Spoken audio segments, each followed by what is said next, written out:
श्री शिवाय नमस्तुभ्यम। दोस्तों, आप सभी लोग जानते हैं कि जीवित पुत्रिका या जितिया व्रत जो है वो आने वाला है और इस व्रत को लेकर बहुत सारी माताओं बहनों के मन में ये प्रश्न है कि क्या हम लोगों को इस व्रत को पहली बार उठाना चाहिए। पहली बार अगर हम इस व्रत को रखने जा रहे हैं तो क्या हमें रखना चाहिए, ये व्रत किस लिए रखा जाता है और इस व्रत को कब कब हमें रखना चाहिए, कितने दिनों का ये व्रत होता है। इसी के अलावा इस व्रत का हमको पारण कब करना होता है, नहाय खाए कब करना रहता है, सारी जानकारी हम आपको इस वीडियो में यहाँ पर देने वाले हैं। देखो, सबसे पहली चीज़ जो जीवित पुत्रिका का व्रत होता है, जिसे हम जितिया व्रत भी कहते हैं, ये जो व्रत होता है ये अश्विन माह के कृष्ण पक्ष की जो अष्टमी होती है उस दिन यहाँ पर मनाया जाता है और उसी दिन जो है माताएं बहनें इस व्रत को धारण करती हैं। और हम आपको बता दें कि जो जीवित पुत्रिका का व्रत है ये भाई कठिन व्रतों में से एक माना जाता है, क्योंकि इस व्रत में आप लोगों को 24 घंटों के लिए यहाँ पर निर्जला और निराहार रहना पड़ता है। यानी कि आप लोग जो है इस व्रत में ना कुछ खा सकते हैं ना कुछ पी सकते हैं, ठीक है।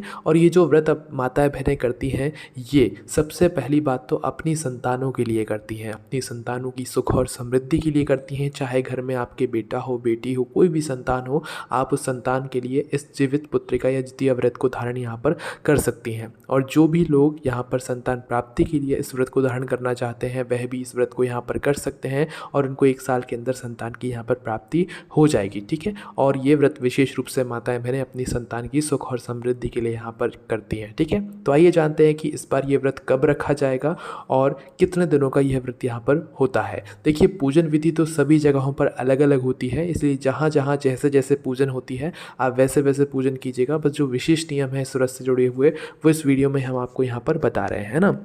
तो देखो, जो जीवित पुत्रिका का व्रत है वो 14 सितंबर रविवार के दिन दोस्तों यहाँ पर रखा जाएगा, ठीक है। अब दोस्तों कुछ जगहों पर, बहुत ही कम जगहों पर ये जो व्रत है ये 15 सितंबर के दिन भी यहाँ पर रखा जाएगा। पर अगर सही नियमों के अनुसार देखा जाए तो जीवित पुत्रिका का जो व्रत है वो 14 सितंबर रविवार के दिन ही यहाँ पर रखा जाएगा। अब दोस्तों हम आपको बता दें कि ये जो व्रत होता है ये 1 दिन का नहीं बल्कि 3 दिन का होता है। सबसे पहले ये जो व्रत होता है ये सप्तमी से शुरू हो जाता है, इसके बाद में अष्टमी का मेन व्रत होता है और नौमी के दिन आपको अपने व्रत का पारण करना रहता है, यानी कि अपने व्रत को खोलना रहता है। जैसे कि हमने आपको बताया कि 14 सितंबर रविवार के दिन आप लोगों को जीवित या जितिया व्रत को यहाँ पर धारण करना है, तो इसके 1 दिन पहले यानी कि 13 सितंबर जिस दिन शनिवार रहेगा इस दिन आपको नहाय खाए करना है।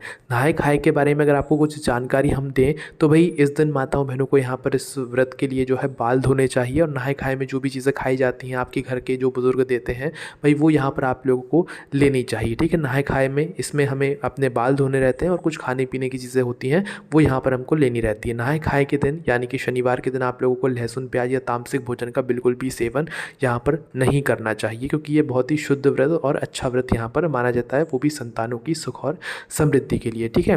तो यहाँ पर आप लोगों को क्या करना है, 13 सितंबर के दिन क्या है कि इस बार शनिवार पड़ रहा है, तो बहुत सारी माताओं बहनों के मन में प्रश्न है कि क्या हम लोगों को शनिवार के दिन बाल धोना चाहिए। तो देखो, ऐसा कुछ लोग आपसे कहेंगे कि हाँ बाल धोना चाहिए, कुछ लोग आपसे कहेंगे कि नहीं बाल नहीं धोना चाहिए। तो देखो, अगर आप लोग बाल नहीं धोना चाहते हैं तो आप 1 दिन पहले यानी कि शुक्रवार के दिन जो है आप अपने बालों को यहाँ पर धो लीजिएगा, है ना।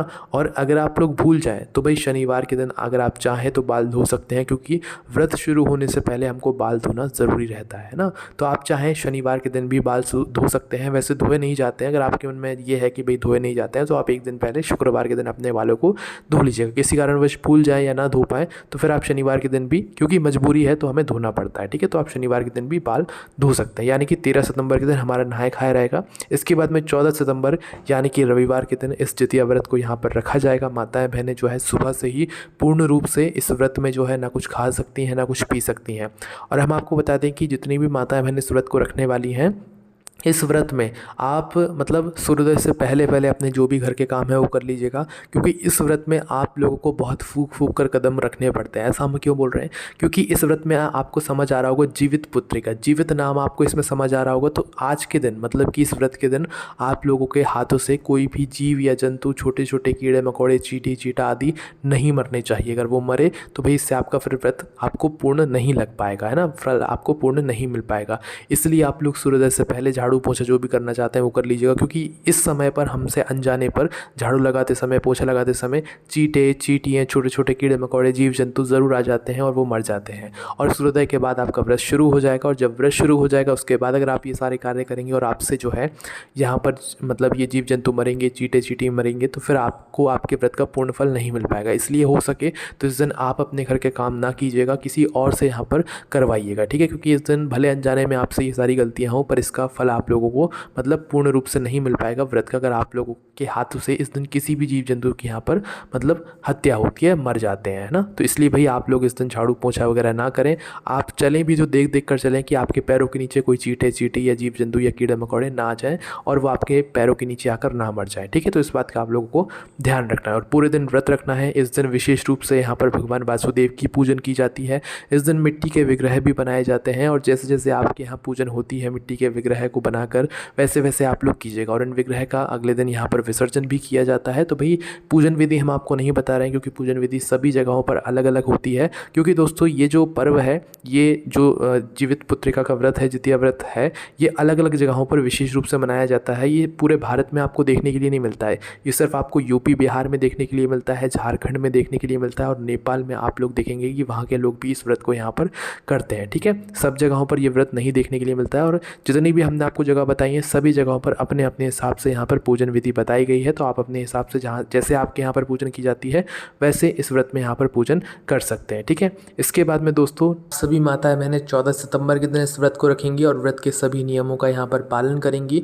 इस दिन ना कुछ खाया जाता है इस व्रत में, ना कुछ पिया जाता है, ठीक है। इसके बाद में इस व्रत का जो पारण होता है वो अगले दिन होता है, जो कि इस व्रत का पूरा तीसरा दिन होता है, और उस दिन नौमी तिथि रहती है ना, यानी कि 15 सितंबर के दिन आप लोगों को अपने इस व्रत का पारण करना है। अब व्रत का पारण करने का दोस्तों इसमें एक शुभ मुहूर्त होता है। शुभ मुहूर्त में आप लोगों को अपने व्रत का पारण करना चाहिए। तो जितने भी लोग 14 सितंबर यानी कि रविवार के दिन जितिया व्रत को रखने वाले हैं माताएं बहनें, वह सभी लोग अपने व्रत का पारण अगले दिन यानी कि नौमी तिथि के दिन करेंगी।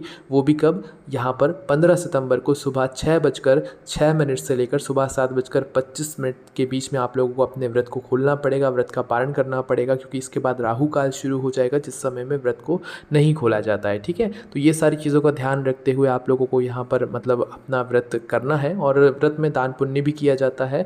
और नौमी के दिन जो है आपने जो भी मूर्तियाँ बनाई हुई होती हैं मिट्टी की, उसका भी विसर्जन यहाँ पर कर दिया जाता है। और इसके बाद में सबसे आखिरी प्रश्न, क्या जो मतलब पहली बार इस व्रत को उठाना चाहती हैं, पहली बार इस व्रत को करना चाहती हैं, तो क्या वो इस बार से शुरू कर सकती हैं?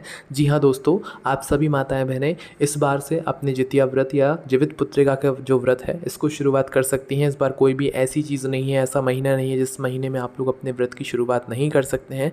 बेझिझक होकर आप लोग अपने इस व्रत की शुरुआत यहाँ पर कर सकते हैं। अब आप सभी लोगों में से कितनी माताएं बहनें इस व्रत को करने वाली हैं, आप इस वीडियो को कहाँ से देख रहे हैं कमेंट में ज़रूर बताइएगा, क्योंकि ये व्रत किसी किसी जगह पर भी यहाँ पर किया जाता है। इसके अलावा कोई भी आपके मन में प्रश्न है आप हमसे कमेंट करके पूछ सकते हैं, आपको आपके प्रश्न का जवाब मिल जाएगा। ओम नमः शिवाय, जय भोले बाबा, श्री शिवाय नमस्तुभ्यं।